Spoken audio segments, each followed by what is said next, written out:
Hi and welcome to the Kumi-Bead YouTube channel. In this video I'm going to show you how to make this delightful braid structure. This is what I call the Kumi-Bead braid. It's based on an 8-cord round braid, also known as Congo gumi, and it uses a simple beaded technique.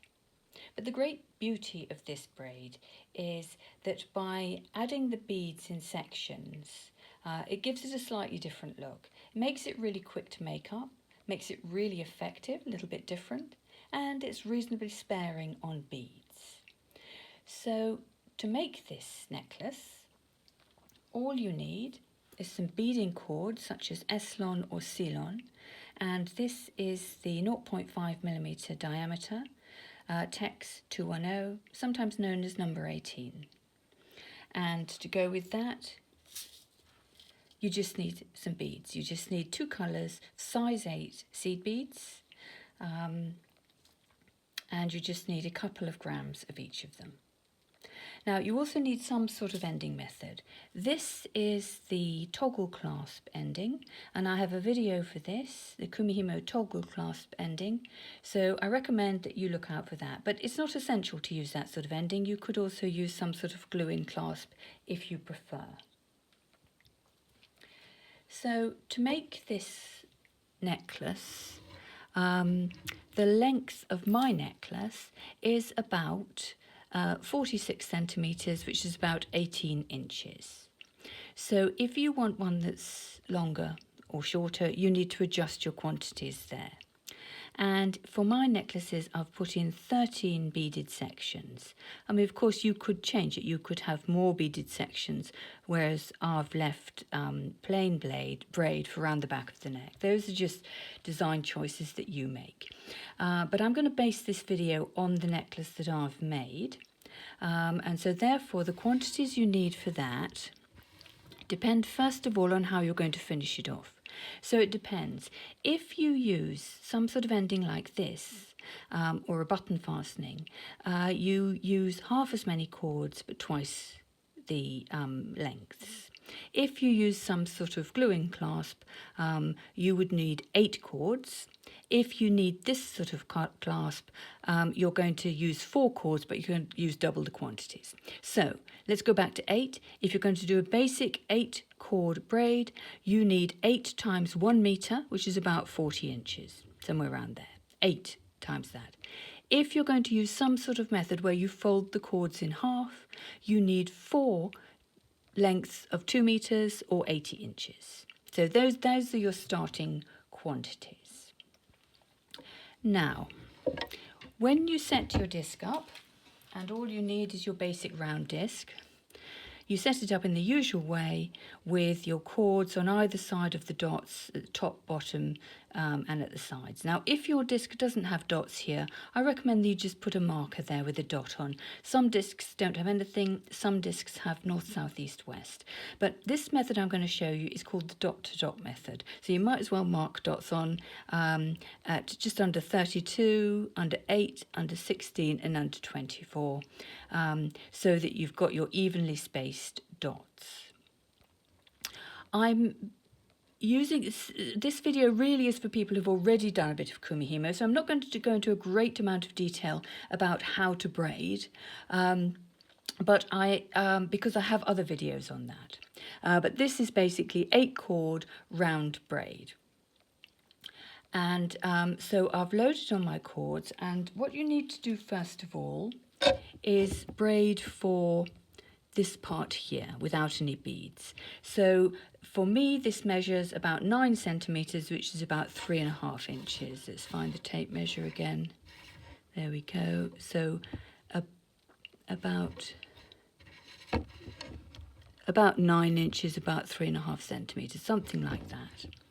There's a little bit of tolerance in the quantities, so you can do a little bit more or a little bit less if you need to. And once you've done that, you need to stop at a point where your cords are on the dots like that. And at this point, you can also add on your beads. So I'm going to just recommend that you add on enough beads for one section to start with. So on each of my 8 cords, to make each little section, I've got 1 colour A, 2 colour B, 1 colour A again. And that's what I need to make that first section. And it works best if, like these, you have a nice strong contrast. But you could do them all the same colour if you wanted to. That's again, a design choice for you. Or you could have each bead a different colour. So once you've got all your beads on, and I've just kept them in place with a stop bead, that's what the extra bead is, then you start adding in your beads. So you've done your 3.5 inches, and now you're going to do your first beaded section. So you simply drop in the bead, pop it under the cord you're going across, make sure it stays there, and do your bottom up move. So this is top down, bottom up. Some people do bottom up, top down. That's fine, comes the same thing. Quarter turn, and you continue like that. And the important thing always is to make sure you're keeping an eye on those beads, that they are staying in position.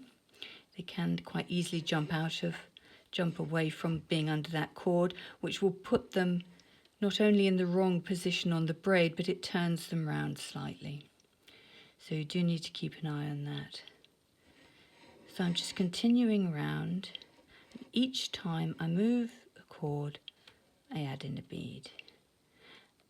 And at the moment, those are all those colour A beads going in. And now I'm coming on to the colour B beads. And what you will notice is that the cords are no longer on the dots.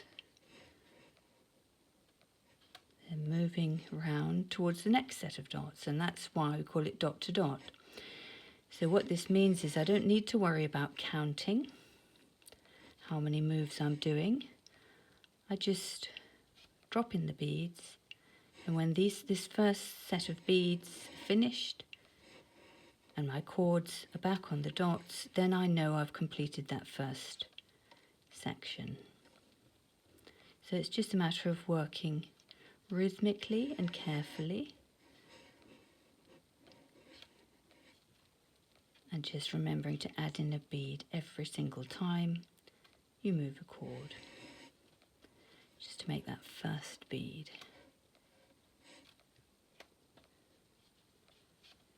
And we're just getting through the colour B beads now.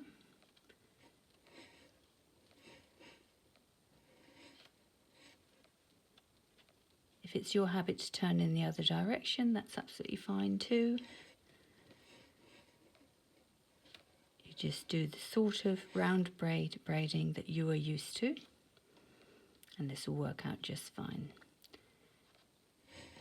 So as I continue, we're coming closer now. So here's now a colour A bead again. And I'm always aiming to keep my point of braiding in the middle of the hole. Keep it level with the top of the disc. Keep my disc nice and level as I braid. Keep my cords tight. And if you're using a weight, as I am, just make sure that it hangs freely and doesn't rest on anything, because then it won't be doing its job. You can just move it up the braid as you need to. So I've now finished all the beads that I put on, and my cords are back on the dots. So what I want to do now is make the next section. So I've got one section like that. I want to make this section here. And I just prove that by showing. So I've got one little section there, you can see. So now I want to make the section without beads. And this is where I really want to be absolutely sure that they're all exactly the same size. So all you need to do is to make that length of braid, it's exactly the same thing. You move your cords, you just carry on braiding to the next set of dots. And that is actually 32 individual cord moves. But you don't need to count that, because the dots are basically doing that for you. So you just continue like that, and as you do these first few moves, what you will find is that the braid closes in at the top. It's being forced open by the beads. Now it closes in nicely, and you form that neat little section of braid on its own. And you carry on until these cords are on the dots. Now I'm going to stop there and show you the loading for the next lot of beads. So, my original necklace had 13 beaded sections. We've already on my little sample now braided on one section. And so on here I've got all the rest of the beads I need. So we can see the next section here, A, B, B, A. And here's the next one, A, B, B, A.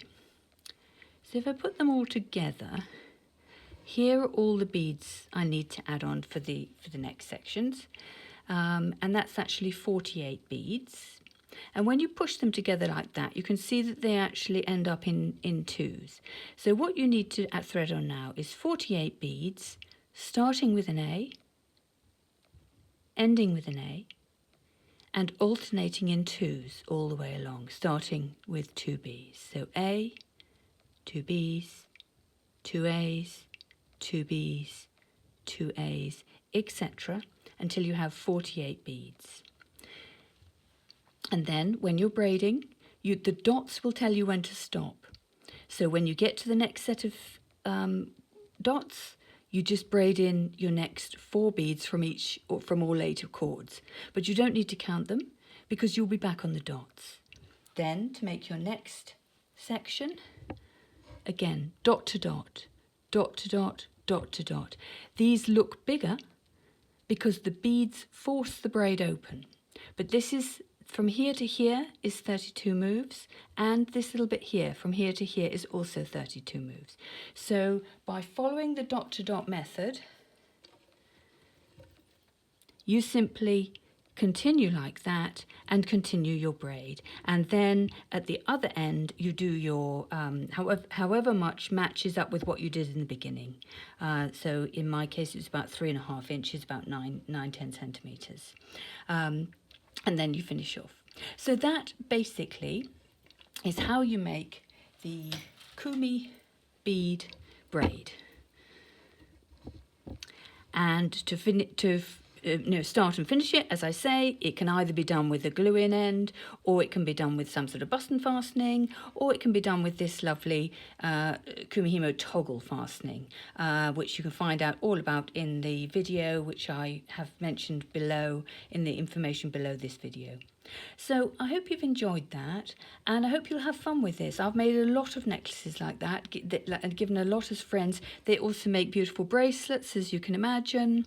So have fun with that. And if you've enjoyed this, please subscribe to my channel. Please also spread the joy. Tell other people that you've enjoyed my channel, because that's how we spread the word about Kumi-Himo and get more and more people to enjoy this wonderful craft. So thank you very much for watching, and I look forward to showing you something else next time. Goodbye.